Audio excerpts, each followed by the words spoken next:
ولا لا? Now, why is this question important? This question is important because it comes from Christ himself. In the Gospel according to St. Matthew, it's chapter 25, it says, His Lord said to him, well done, good and faithful servant. You have been faithful over a few things. I will make you ruler over many things. Enter into the joy of your Lord. Yani, if we look at the translation of faithful in Arabic, it's amin, which also means honesty. So it's you can interchange those terms. So now, the next question, which is our talk, is if I want to test if I am actually an honest person or I'm trying to be an honest person or not, how can I do that? We're going to cover four different circles, if you may. The first one is honesty with God. Are we honest with God? Now, this is something that we all get challenged with every day. If someone comes and asks me, are you willing to cheat in a test? Are you willing to cheat? Can you do something that is not exactly moral, honest? What do we do? How do we respond? Do we say no kindly? Or do we follow? Do we agree and just yani, basically be people pleasers? Or do we, stand our ground? I want to ask you something. What's your name? Mina. Let's say you are challenged asked to do something. And that something is immoral, illegal. Let's say immoral. I want to say immoral. And you say no. Okay? Now, you end up going to the person, اتبلى عليك, if you know what that means, accused you falsely, and you go to jail. You go to prison for 10 years. How would you feel? I feel that's unfair. Unfair. Any other ideas? Think about it. Really. You have been asked to do something wrong, and you say, I won't. I will not do this. And then you get accused, and you go to prison for a long time, 10 years. How would you react? Would you resent God? Would you be angry with God? Would you say, why? How come? I didn't do anything wrong. Would you protest? Would you lose faith? Would you be angry? All that stuff? Yes? I definitely would be one of them. If I tell you someone did the very same thing and was sentenced to prison for 13 years for being a good person, can you guys guess who this person was? Exactly. Very good. Joseph was basically, you guys know all his story, sold and incarcerated for a lengthy period of time before becoming a very powerful man in Egypt. If we look at a very interesting verse, it gives us a little bit of insight into what Joseph was thinking. It says, this is when his Potiphar's wife was chasing after him to sleep with him. It said, but he refused and said to his master's wife, look, my master does not know what is with me in the house, and he has committed all that he has to my hand. Previous verses in here mention how Joseph was literally, the Potiphar literally told him, here's the house, here's the key to the house, everything in it. I won't know anything about it. You take charge of everything. The other servants, the house itself, from top to bottom. It's you're the manager. You're the supreme manager. And Joseph said this. He's saying, you know what? I am entrusted with everything in the house except you, the wife. I have authority over everything in the house except you. This is how honorable he was. This is how he saw himself. And then on top of it, there is no one greater in this house than I. This is what Joseph is saying. Nor has he kept back anything from me but you, because you are his wife. How then can I do this great wickedness and sin against God? This is what he did, and he paid dearly for it. He was accused and thrown to jail. Now, this is just generally. Now, let's talk about something that's here and now, fasting. Are we really honest with our fasting? Many years ago, I was giving Amba Yusuf a ride. And I think it was during a fast. And he started talking to me about fasting and all that stuff. And he told me something I'll never forget. He said, if you really want to fast, true fasting, you go to Taco Bell, you order a bean burrito, best. Just the bean burrito. None of the trimmings that we all put on I Am First to give it a little bit of flavor. This is fasting. It's true fasting. When we go on trips, cruises, do we kind of, let it go a little bit, slide this, slide that? Or am I really honest with my fasting? Am I fasting from food? This is the elementary fasting that all of us know? Or am I really trying to elevate my spirituality? Am I struggling? Am I truly struggling with something? Or am I just changing a diet? I'm now a vegan, just like a vegan in the street. Because the main purpose, we all know the main purpose of a fast is not a change of diet. That's just pathetic. It's for me to grow. So I'm sure you've heard this numerous times. Every fast, if each of us can focus on one thing that we struggle with, wahda, just one thing, and we fight this battle, imagine what would happen to us. How would we look in 5, 10, 20 years? If every fast, I take it like a fast, I am controlling my body. I am trying to control my desires like basically a wild animal. Imagine what would happen if we try to seriously fast. Not change of diet, look at ingredients, all what we do, especially me. So this is all under honesty with God. In my prayers, am I honest in my prayers? What do I do when I pray? Is it, again, repeating words? Or am I praying from the heart? Imagine someone who, imagine you're talking to someone who you love, and then the way they interact with you is very cold. They will tell you, I love you, yeah, I love you, I love you. And they give you what we call lip service. How would you feel? You'd be like, this guy doesn't have any emotion towards me. It's just talking. He's just talking. There's nothing there. To a certain extent, that's what we do with God. I love you, God, by my tongue, but my heart is not there. Like in a verse that really is a very, very tough verse, if you think about it. These people worship me with their tongues, but their heart is far away from me. It's a very, very tough verse, if you think about it.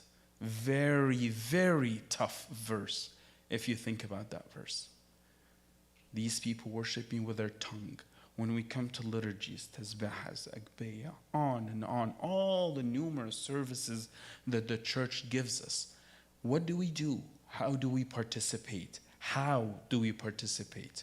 When we pray, do we give God our prime time or leftovers? Do we give, you know what, at the end of the day, I am so tired, I can't focus on Sharif, and then I just give a whatever prayer? Or is it, I am trying, I am struggling to pray, mean what I say, focus on what I say? It's a relationship. It's a relationship that we try to build. All of us know that prayer is communication with God. We say that, but do we do it? You know, talk is cheap, as they say. This one is, sometimes we face it when we all go through trials, different trials. What do we do? Like, I'm going through a tough time. Some member of my family is possibly diagnosed with cancer, or I was involved in a huge accident, something traumatic, something heavy. What do I do? I'll pray to God. I'll say, if you help me with this, I'm going to get close to you. What do we do? Am I honest with that? Or again, is it, I just want the outcome? Like I focus on the gift and forget the gift giver? Or do I just focus on the gift giver, period? Because he is the only one I need, nothing else. How do we react to that? What do we do? These are a bunch of questions I'm asking all of us for examination, self-examination. I mentioned earlier the struggle. Am I trying to keep God's commandments, or is it based on my mood, based on what's going on with me? If I'm doing okay, I am following. If I'm having a bad time or something like this, church comes second. When I have, like I mentioned it, many people I have seen, when they're tired, I'm not going to go to church. When I'm tired, I'm not going to pray. When I'm tired, I can't focus. What's the point? What's the point of reading the Bible when I can't focus? No. You're putting it in your hands. You're limiting God's work to you. You're thinking that if I imagine one of your friends, you're asking him to come help you at the middle of the night, and he says, I am on my way. Versus another one will give you excuses and say, I'm tired, I'm lazy, I had a long day at work, which one would weigh more to you, to us? This is what God is asking and saying, hey, are you giving me a little bit of your time, or am I all the way at the bottom of the list, of your priorities? Where am I? And you tell me I'm Christian, you tell me I want heaven, and all those rosy things that we say. A very logical question. If I ask anybody in this room, do you want to go to heaven? The resounding answer will be yes, no doubt. But that's hina, that's right here. That's the cognitive, the logical. But what about here? Show me. Do you really want to go to heaven? Someone like, I'm not sure here who's an athlete, who's not, but I am fairly sure if you want to get good at something, you practice over and over and over and over. And no matter how many times you fail, you try again and again and again. It's a continuous, ongoing struggle to be good at it, because it means something to you. Does heaven mean something to us? And I mean really, not words. Really, does heaven mean something to us? Or again, as they say, CEOs, Christmas and Easter only. Um, this is another verse that, if we really sit and think about it, it's kind of scary. You shall love the Lord your God with all your heart and with all your soul and with all your minds. With all. There's not 99%, it's 100. It's entirety, not partial. Do we love God 100% or 99, 95? Family comes first, my friends, myself, my comfort, my well-being. Is that who's first? Who's first? The second one is honesty with my talents. Every single one of us was given a talent. Varying degrees. All, some have one talent, some have five, like the parable. When God gave us these talents, He did not give it to us to pride ourselves in it, to be full of ourselves. Okay? One of the things, like Mina mentioned, I am a psychologist, and to be a little bit more specific, I deal with inmates, very mentally ill inmates that do really bad things. And one person I have been evaluating for the past 5 years, he was diagnosed with schizophrenia. For those that don't know what that is, it's a psychotic disorder. You're hearing voices, you're paranoid, you're really not doing well. And he was accused of beating someone up, assault, and ended up going to prison, ended up going to state hospital. Long story short, this person, and Mark would help me with this, he is on the Rolls Royce of medications, of antipsychotics, yet he is still not doing well. In other words, there's no hope. I have seen him 5 years in a row, and this guy is still not well. Khalis, not well at all. And I sit and look at him and say, wow, this guy had nothing to do with his mental illness. It wasn't like he did drugs or he did something bad that caused it. Schizophrenia, for the most part, is hereditary or genetic. And Mark can correct me on this. So ultimately, it's not his fault. He didn't do anything bad to deserve that. Yet he is stuck in a room or a cell that I will call it a generous shoebox. A metal shoebox, and because of his unpredictability, he is not able to get out. He's stuck in the hospital for years on end. Years and years, and I don't predict him leaving anytime soon. The point of what I'm saying is the talent that we have that we often overlook is health. Our health. We're able to walk. We're able to think. We're able to have a conversation with those around us. We're able to help. We're able to go to school. We're able to go and work. We have a job. Some of us have jobs. Some of us are going to school. The ability to think. I am sure all of us know those that are mentally ill, those that have mental retardation, those that have intellectual disabilities, which is the same thing, those that are unable to walk. What do we look at them? How do we look at them? Do we look at them that I want to do everything I can to help you? I want to serve you?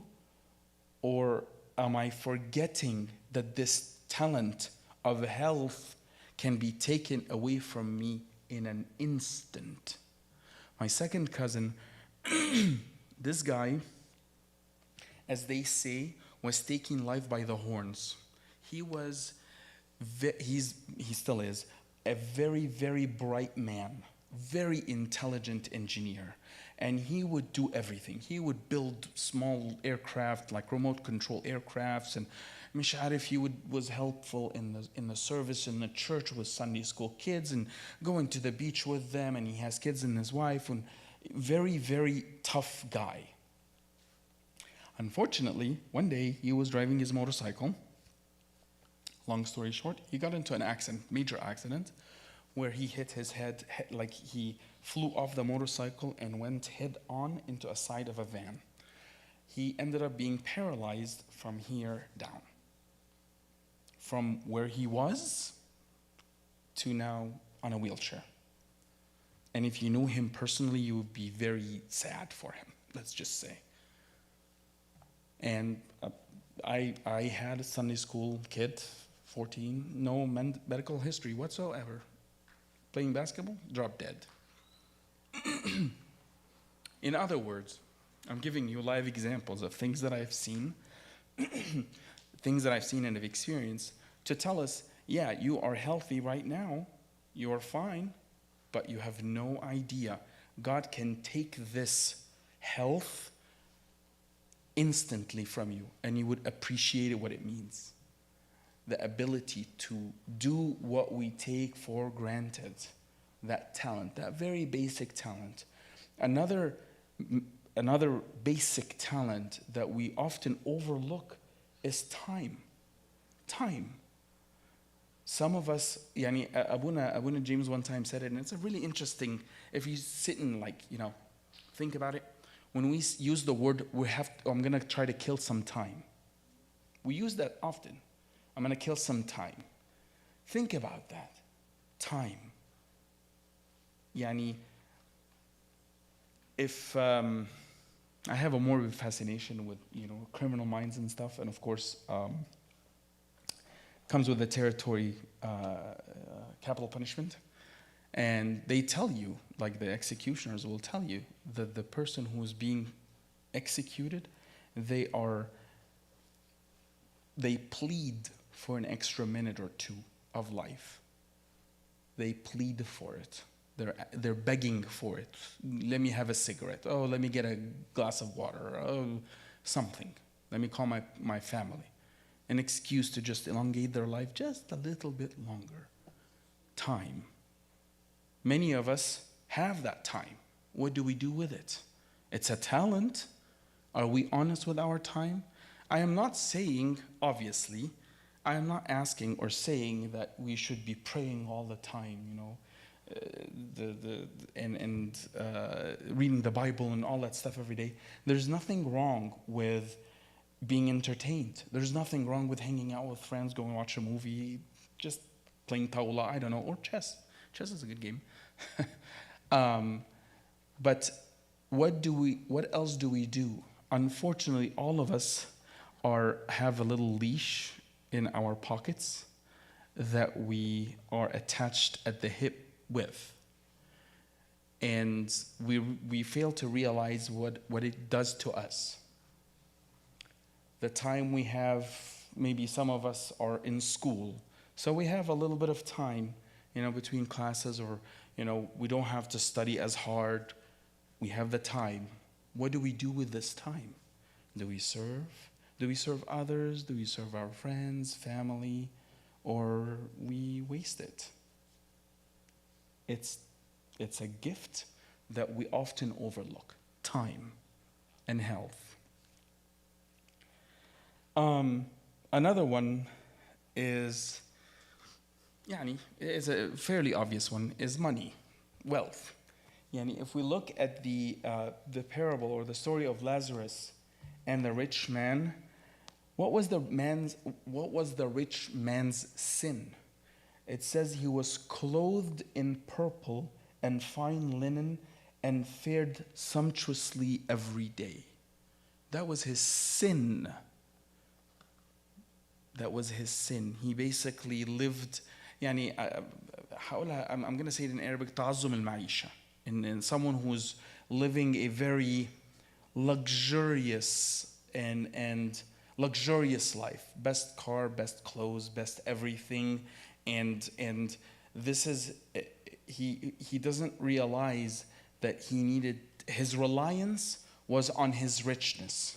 And that was also mentioned in another parable when a rich man came to Christ, and he said, how hard is it, how difficult it is for a rich man to enter into the kingdom of heaven, because that person relied on his richness versus who gave me this richness. Again, God gives, God takes away. Okay? The next honesty is in relationships. When with our friends or those around us, are we honest with them? Do we offer lip service? Are we genuine or are we fake?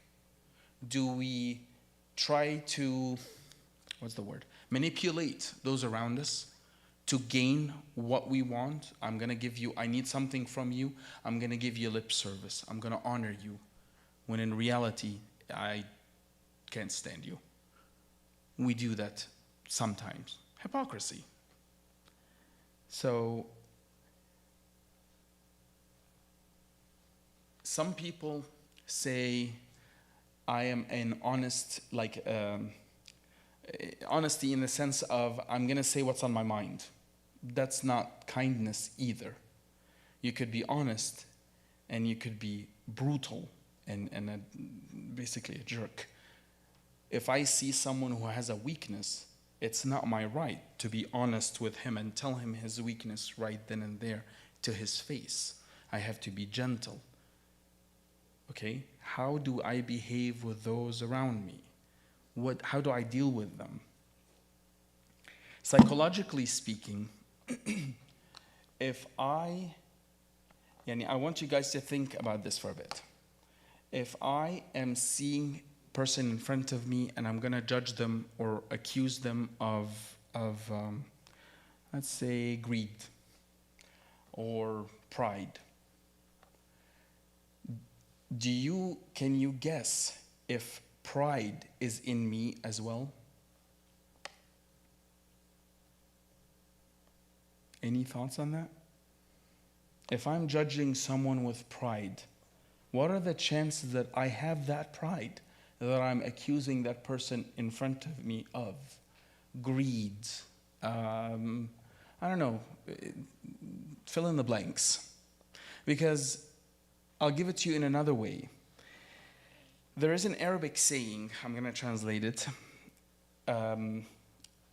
Whoever loves you, he would swallow a stone for you. I don't want to translate in Arabic. Mina is smiling. So basically, if I love someone so much, and they do something wrong, what am I going to do? I'm going to give them an excuse right away. Immediately. I'm going to find an excuse so I don't get upset with them. As parents, or if you guys are parents or have seen parents, they do this often. If a kid does something wrong, they're like, okay, I'm going to count to 3. 1, 1.5, 1 3/4, 1 and مش عارف إيه, and okay, because you don't want to punish them, because you love them. You love them. You don't want them to be hurt. So if I'm seeing someone in front of me doing something wrong and I judge, chances are I don't love them. Or I have that same illness in my heart. Otherwise, I wouldn't see it. If I'm truly loving, if I truly love someone, it doesn't matter what they do. I'm going to give them an excuse no matter what.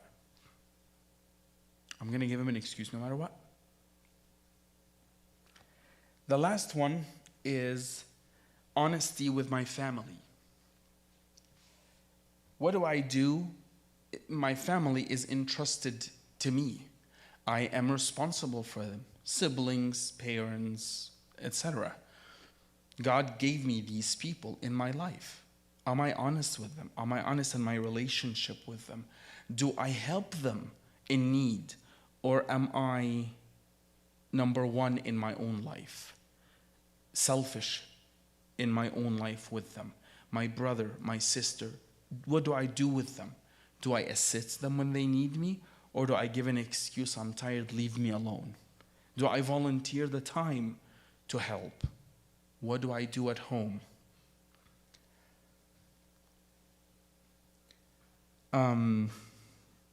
We have to realize that the time that we're living in, the devil is ruling the world. And if we do not support each other in our life, any of us can fall. This is something, honestly, in California, the liberal state, you see this every day in various different topics, and I don't want to get into it. But the devil works amongst all of us, driving us from each other and driving us from the church. So if we are not honest with each other and willing, to a certain extent, willing to hear guidance from a person next to us, then we're not going to grow. That's a different topic of ego. In conclusion, there are 4 points I will talk about of what to do about this. The first one, if all of us, I've covered different avenues or different circles of honesty, and the first thing that we do is to repent, to realize that I'm falling short in something, whether any of the circles that I've discussed, falling short in something, with people, with myself, with God, with my talents, all these things. It's a genuine change of my mind. It's a genuine change of heart. And I guarantee you that this struggle, if you plan on doing it by yourself, you are going to fail. If you think that you can change your life on your own, you will fail. It's something that we hear often. We have to rely on God, you have to rely on God, you have to pray, you have to seek guidance, all that stuff. But to a great extent, I feel that our ego gets in our own way. And then I don't want to seek help. I don't want to seek guidance from someone. I don't want to put myself under someone. And ultimately, I am the one that's not going to grow. I am the one that's not going to grow. The second one is, I really like this icon up there, because whenever I look at it, I look at the right-hand thief. He lived a life, an atrocious life. And literally within the few minutes before his death, he went into paradise because he did not give up. He did not give up. All of us have weaknesses. Each one of us have a different type of weakness. Do we give into it, or it's a genuine struggle? Believe me, you guys, believe me. If you fight, God will bless it. If you give up and you say, "Khalas, I tried, I've been struggling with this forever," whatever, it becomes your choice. I mentioned this earlier, and I'm going to point it out again. If any of us picks one thing, we have 3 weeks in the fast, I think. Yes, 3 weeks? 3 weeks in the fast. Pick one item and you work on it. One item. Let's not be, saints overnight. Pick one thing. I have a weakness in this. I am dishonest in my prayer. Tayyib, let me focus on my prayer. That's it. I don't want to distract myself with my other weaknesses. Believe it or not. Focus on one, but focus on it. When I'm praying, I am focusing on my prayer. Genuinely focusing on my prayer. Day in and day out. For this 3 weeks. And hopefully God will bless it. Okay? And the last thing I will say is we have to be honest with ourselves. First and foremost, we have to be honest with ourselves. to, see our weakness, not think that we're, great and fantastic. Realize that we're all gold-plated. Realize that, yes, on the surface, I could seem a holy man in front of you guys. But each one of us have that weakness. When we're challenged, when that weakness is pushed, what do I do? How do I react? Self-examination is honestly the fundamental key in anything that I've said. If I go to my father of confession and I'm naked in front of him without trying to look awesome, I am the one that's going to benefit. Ultimately, I am the one that's going to benefit. And it's a choice. No matter what, it's a choice. If you want to continue what you do, it's a choice. If we want to change, as we all say we want to change, it's again a choice. And the church, our church is incredibly rich in its guidance. You're not alone. You're not going to be doing this alone. You have people around us that can help us in this road, in this tough road. So, that's basically my few cents on this topic. If you guys have any questions, I'm done. Wow. Silence. Okay. Remember me in your prayers. Does anybody have any questions for Sherif? Hey, anybody? I have a burning question that too. Try to get their answers. Anybody? Yes, Marianne. I can always count on Marianne.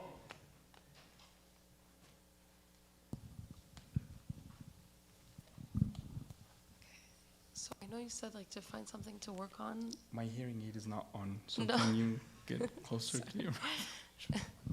You said to find something to work on during Lent. Can you give us some more examples of things? Because I just want to make sure that what I'm doing is falling into that criteria.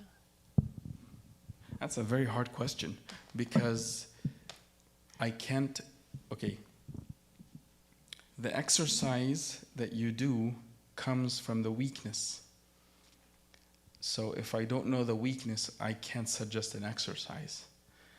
So ultimately, it's up to you and your father of confession and your spiritual guide. Every one of us has something. And again, I cannot emphasize it to you guys. If we focus on one thing for 55 days, you're going to go somewhere. But it's a genuine focus. If I have trouble with my eyes, if I have trouble with my thoughts, if I have trouble with my tongue, if I have trouble, saying one word, I'm gonna focus on that word. Something small, but it's work. It becomes work versus a change of diet. Often enough, it becomes a change of diet. The fasting becomes a change of diet versus no, this is this part of it, but the major part is controlling myself, controlling my desires. That's basically it.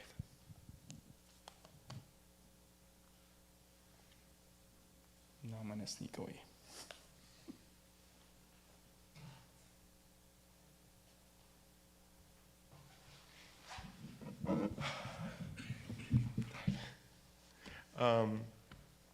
So we have one of two things.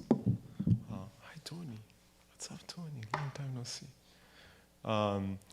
We can either